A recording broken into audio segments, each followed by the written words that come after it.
Hey everyone, good morning, good afternoon, good evening, wherever you are, whatever you're doing. I am Jack, that you're with me today. Hey, so today I get to talk to two of my dear friends, Cathy Fyock and Lois Kramer, author of the fantastic book, The Speaker Author, Sell More Books and Book More Speeches. I've known Lois probably, 10 or 15 years, and I've known Cathy 5 or 10, and I'm excited that they're here with me today. We have so much to talk about with this fantastic book.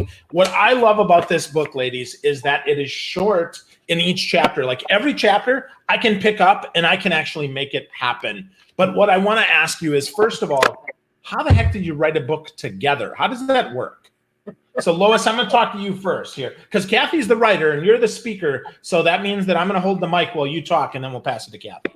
Well, I'll tell you, I got to know Cathy purely by, we happened to sit together at an NSA, and we both like to sit with people we don't know, so we get to meet some new people. And the joy for me was sitting next to Cathy Fyock, and she had written a book called Blog to Book. And I had wanted to write a book, but wanting didn't get it to the market.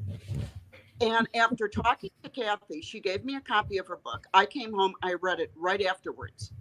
And I called her and I said, Cathy, I want you to help me. I want you to help me get this book done.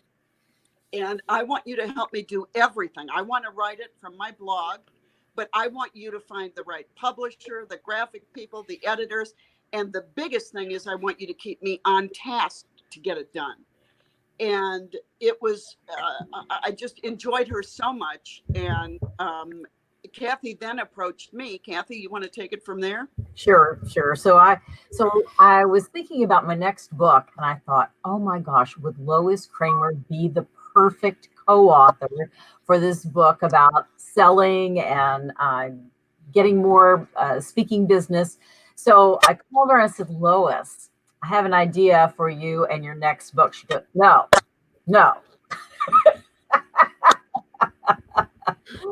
She said, no, I'm not writing another book. I said, well, what if I mainly did the first draft and then you added your thoughts and comments and then we had a book together? And she said, score.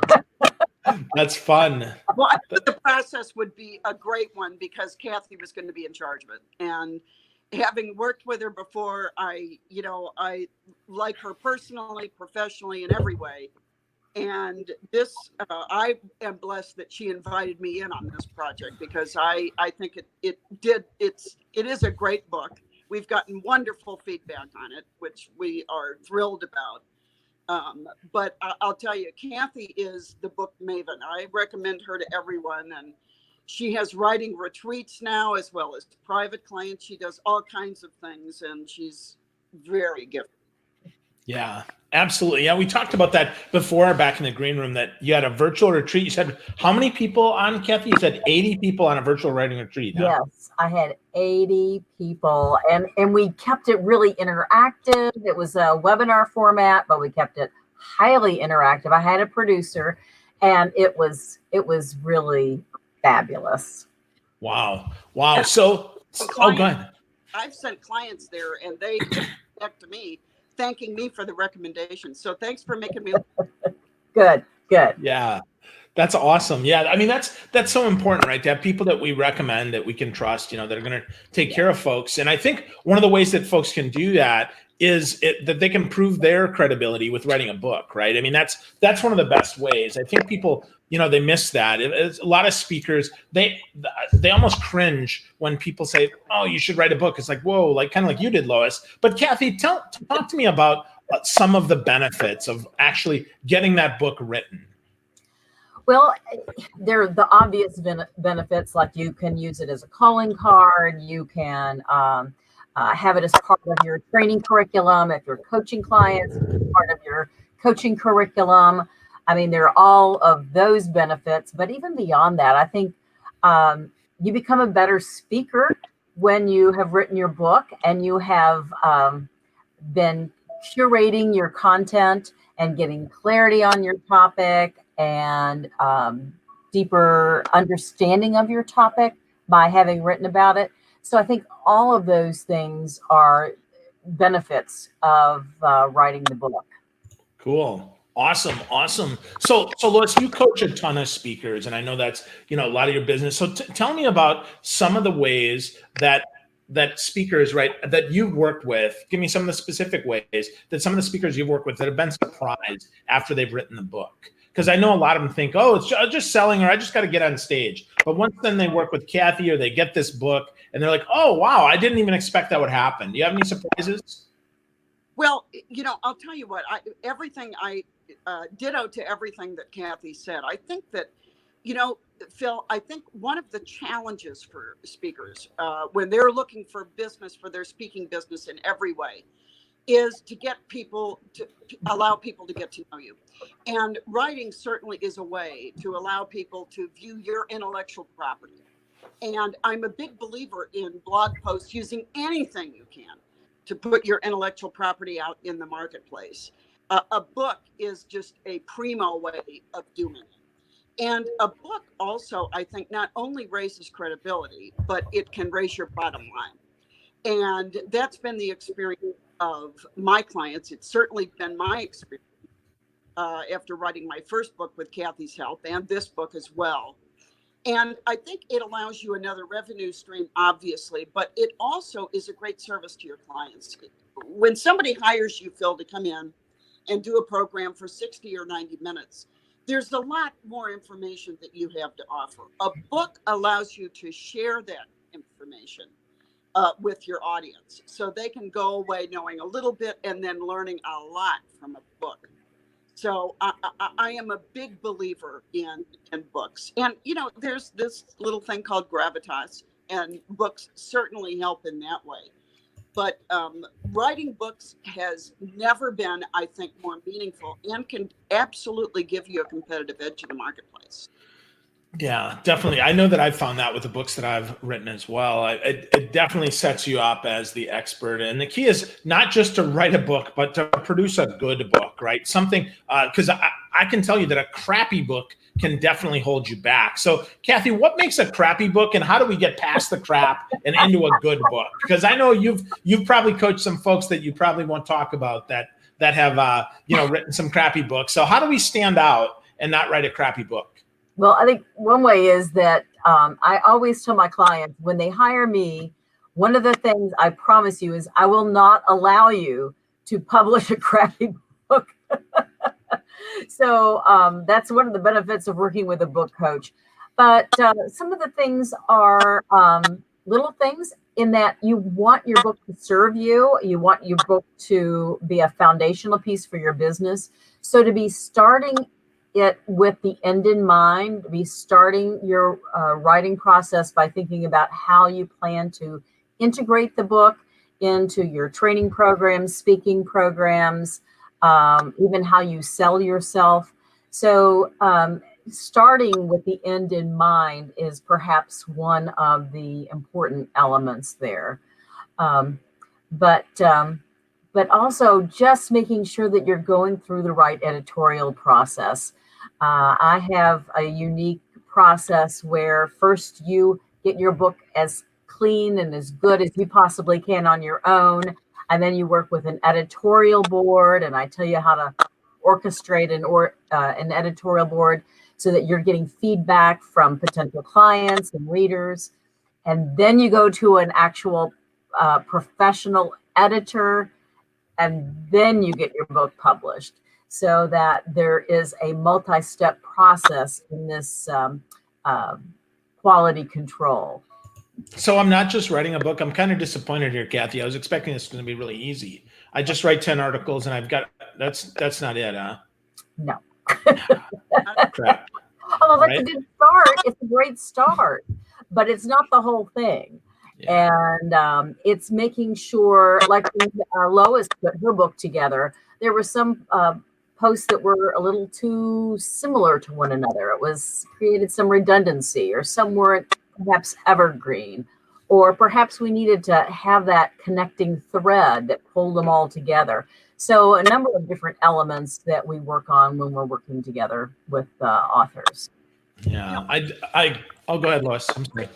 I was just going to say that one of the things I always say about people who hire me, Phil, is speakers hire me because they have a very myopic view of their own business.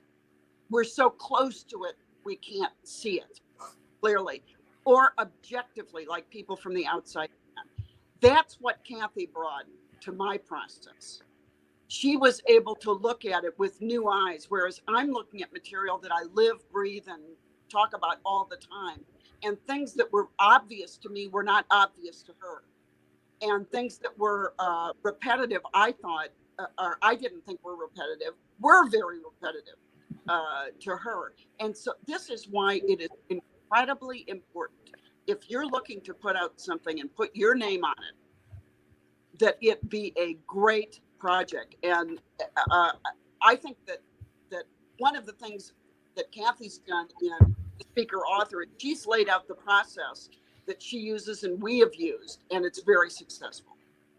Yeah, I really like that about the book. The process that flows through this is really clean, right? It definitely is there. And I joke about writing 10 articles and thinking I'm done. I hope nobody thinks that, right? Because writing really is a team sport. There's a lot more than that, than just writing, right? There's an editor. There might be someone who, graphics.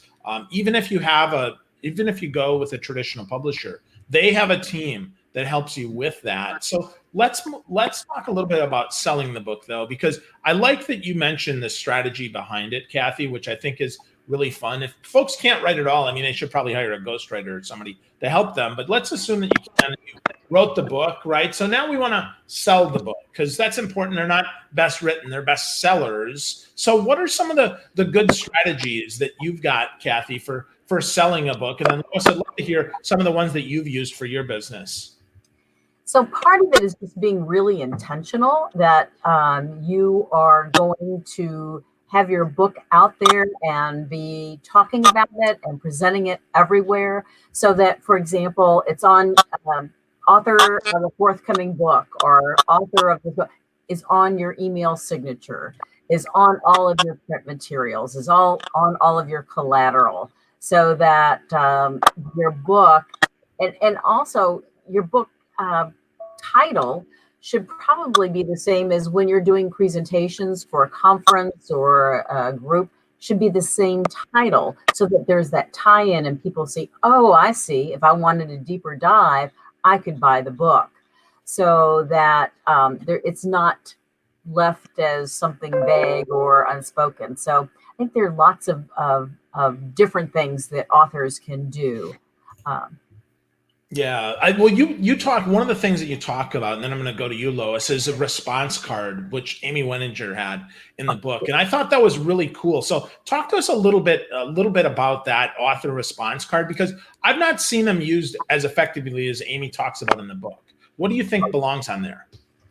Well, what I have on mine, I'm trying to think if I don't have one. Well, I thought I had one right here, but I don't. But basically, a response card is something that will allow your folks who have heard you speak to say, wow, I want to get more information. I want to be on your list. I want to receive your freebie. I want to see more of you. I want to hear more of you. So it's a great way of capturing that, because what I'm learning is not every audience will have business cards. And many of them may or may not be comfortable with doing some kind of electronic response. So having response cards is great when you're speaking for a group and you want to get a good response rate and be able to connect with those folks individually. Awesome. Thank you, Cathy. So Lois, I know that you've done a lot to help promote your book. What have you done most successfully when it comes to selling your book? I think that one of the most successful strategies and tactics that I talk to my clients about is selling your book along with a speech, and either packaging the two together, or selling your speech and inviting the person who made the decision to hire you to buy a copy for everybody in the audience. And I remember that NSA had a winter meeting in Las Vegas, the Tropicana, the home of shag carpeting. And and in that, I did a breakout there, and in that breakout was the first time I used my phrase that pays, along with book sales, such as saying to the person who hired you, do you think it would make sense for everyone to be able to walk away from our meeting with the companion book in my program? Because if you would think that that makes sense, we can make that happen at a good discount for you. And I got an email from one of our friends at NSA saying, I sent a copy to an association committee who was thinking about hiring, and said, I passed your book around. Everybody loved the book. And so she said to him, well, if the committee loved the book, do you think it would make sense for everybody to have one? And without reservation, he said, absolutely. Absolutely. And she sold 2,000 books that day. That's Buddy the intern howling because our book is so hot an ambulance is going by my house. That's how hot this book is. But she sold a lot of books, and she emailed me and said, I want you to know my experience. Sadly, I didn't ask for a percentage of that, but this works. And, I learn what works and what doesn't work from the market intelligence that my clients bring me. And Cathy just mentioned something I think incredibly important. I love the idea of having a book title the same as your most popular program, because then you can use the companion book verbiage when selling. But even if you don't have a book with the same title as your speech, it allows you to say, do you think your audience, would it make sense for your audience to be able to walk away with more information than I'll have time to give them today? And so I am really big into selling cartons of books instead of just a book at a time. I think selling a book at a time in the back of the room is great. I'd like that to be a fallback. But a book can really enhance your bottom line. And I'll tell you, when I first wrote Book More Business, Make Money Speaking with Cathy, I thought this was going to be the nichest book, and it is a niche book. And I thought it's just going to have a very small audience, but my people will like it, I think. And I have been amazed at how well it's done. So you never know. But I'll tell you, it has been an incredible profit center for my business. And it will be for anybody who can put a good book together and just use some of the simple sales strategies, saying, I want to share information with you. Yeah, I think that's brilliant, Lois. And I like what you said there about not selling one book at a time. I think folks miss that, right? I mean, one book at a time is the absolute wrong way and the worst way to sell a book. Nothing personal, right? I don't want to sell one to Cathy and one to Lois. I want to sell one to Cathy's audience and to Lois's audience. And I think that's the big difference here as we think about this, right? Our goal is to impact, right? I mean, that's why we write a book in many cases. That's why we give a speech. It's why we train. It's why we coach, right? We want to make an impact. What greater impact than 200 or 500 or 1,000 people reading the same book to get the same information so that they can have the same thing? So when we think about that, how do we do that? I mean, let's talk through some of that logistics. I mean, because I don't know, Cathy, do you have like just 50,000 books sitting in your backyard ready to be sent out at once, or how does that work? No, not. I mean, it used to be you had to have a basement full, and my husband can attest to that fact. But now with print on demand, authors can get whatever quantity they need drop shipped to the audience that you want. So I love this story with one of my authors, Sarah Peticha. She's an NSA member. West Point Woman is her book.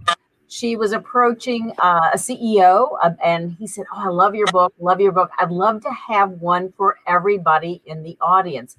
She said, "Well, would it make sense if we were to have a special edition of the book where you would write the foreword of the book?" And we indicated that on the front cover, and then had your company's logo on the back. So because she was self-publishing, she was working through a hybrid publisher, she was able to get a special foreword, a special cover, the special logo.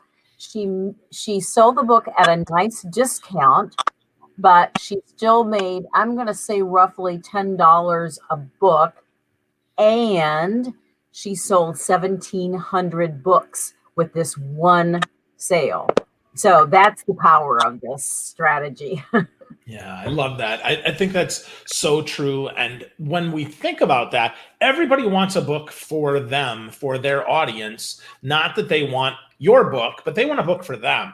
And I think that's a great opportunity there for us to consider the self-publishing angle. And that's really changed things. I mean, I can tell you, gosh, 20 years ago when I started speaking, right, the vanity press, those books look horrible.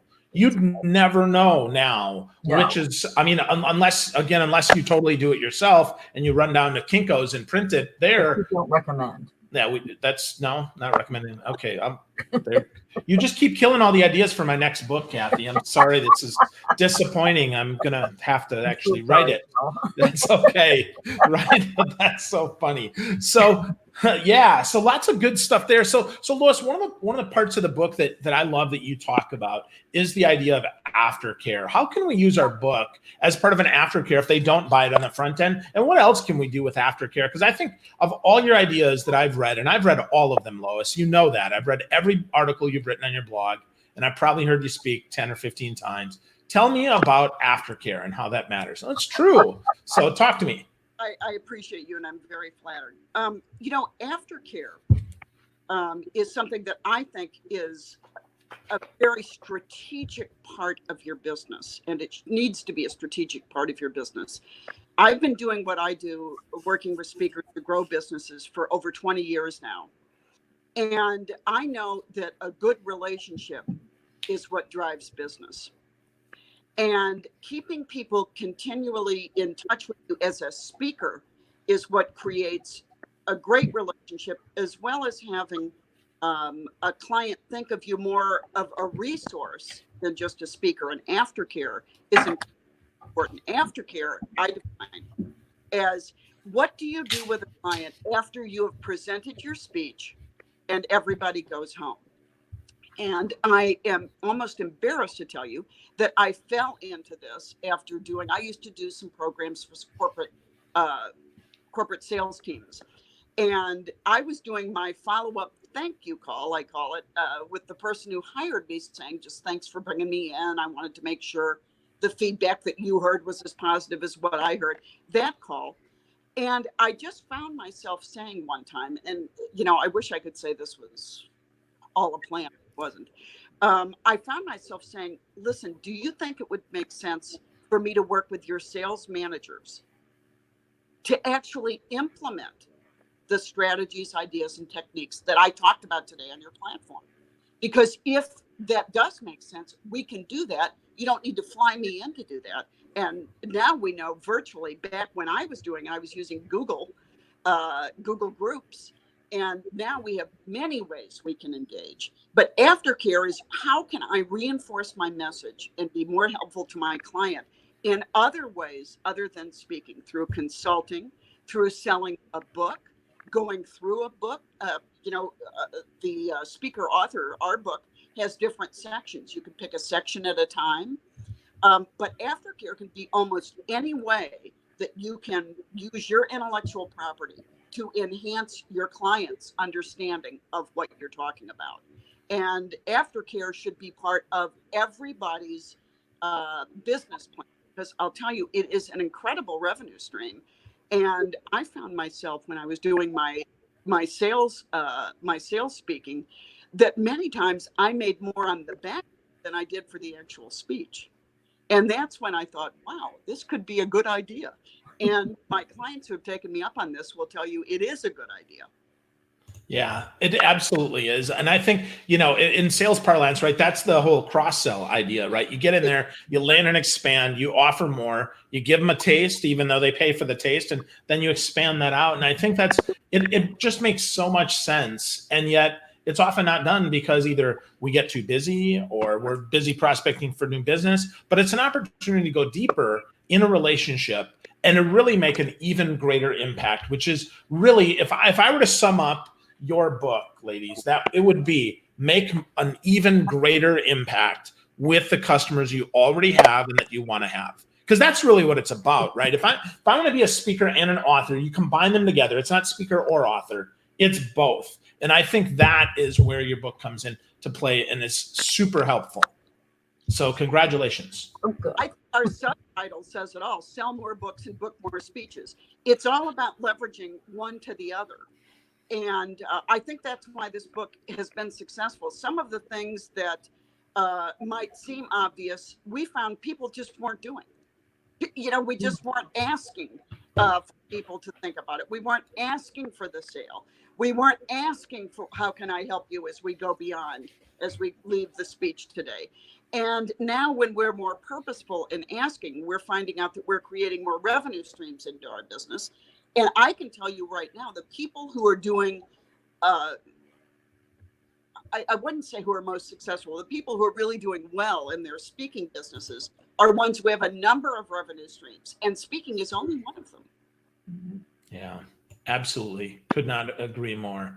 Could not agree more. So as we kind of wrap up here, Cathy, give us one great tip to get started down the path of being a speaker author. And then Lois, I'm going to ask you the same question. Okay. I think I would say that, one tip. I'll go to Lois first. You're on the spot, Lois. What's your one tip? That's okay. I think that the first tip is be clear about what your expertise is. Be clear about what your expertise is and who it can help the most. I think the more you can really creatively target who your audience is and what your message is, the easier it is to get into what should this book be about? What aspects of my expertise does my book need to portray? And also thinking, as Cathy said a little bit earlier, with the end in mind, what do I overall want this book to do? Do I want it to be a resource? Do I want it to be continuing education? Do I want it to be a constant reminder of my message? I think it can be all of those things. Awesome. I love that. Be clear on your expertise, be clear on your audiences so you can make the biggest impact. That's beautiful. So Cathy, you've had a second to think after I put you on the spot. What's your one tip? My one tip is sort of to piggyback on what Lois said, is to start with the end in mind. So as you're writing the book, you need to be thinking about how you're going to be utilizing the book in your speaking practice, in your consulting, coaching, whatever, and start with that. And be sure that you are letting your reader know about all the things that you do, so that you're about the author, talks about you as a speaker, your examples that you use throughout the book are client examples, or when I spoke for this group, so that you are sprinkling the book with lots and lots of clues about how you might engage and work with that reader. Awesome.